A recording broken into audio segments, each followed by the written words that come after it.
اب اس کے ساتھ ہی ناظرین آگے بڑھتے ہوئے آپ کو بتائیں کہ کراچی کے علاقے لیاری اور مشہر کالونی میں بجلی کی طویل دورانیے کے غیر اعلانیہ بندش کے خلاف علاقہ مکینوں کا احتجاج آج دوسرے روز بھی جاری ہے، جبکہ احتجاج میں شامل زخمی خاتون دوران علاج دم توڑ گئی۔ اسی حوالے سے مزید بتا رہے ہیں ہمارے نمائندے ذوالفقار علی۔ ذوالفقار، بتائیے گا۔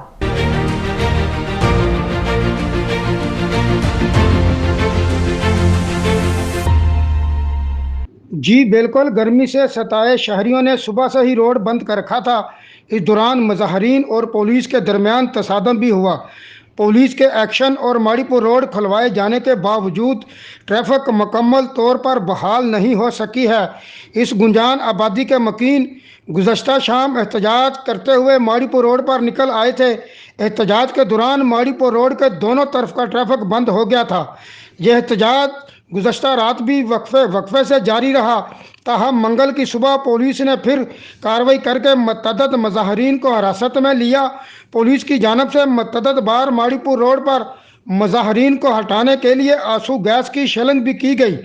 صبح سے دوپہر تک ماڑی پور روڈ پر ٹریفک کو متعدد بار بحال کیا گیا، مگر مظاہرین گلیوں سے نکل کر احتجاج کرتے رہے اور ٹریفک معطل کرتے رہے۔ صورتحال اس قدر کشیدہ تھی کہ رینجر کو بھی علاقے میں طلب کیا گیا، مگر کوئی خاص ایکشن دیکھنے میں نہیں آیا۔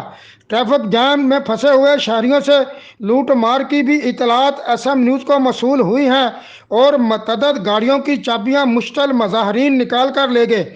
آپ کو بتائیں کہ بعض مقامات پر پولیس کی شیلنگ کے جواب میں مشتعل جو مظاہرین تھے وہ وہی شیل اٹھا کر پولیس پر پھینکتے ہوئے بھی دکھائی دیے، تاہم پولیس کی جانب سے احتجاج کرنے والے کچھ افراد کو حراست میں لے کر کلدری تھانے منتقل کیا گیا ہے۔ جی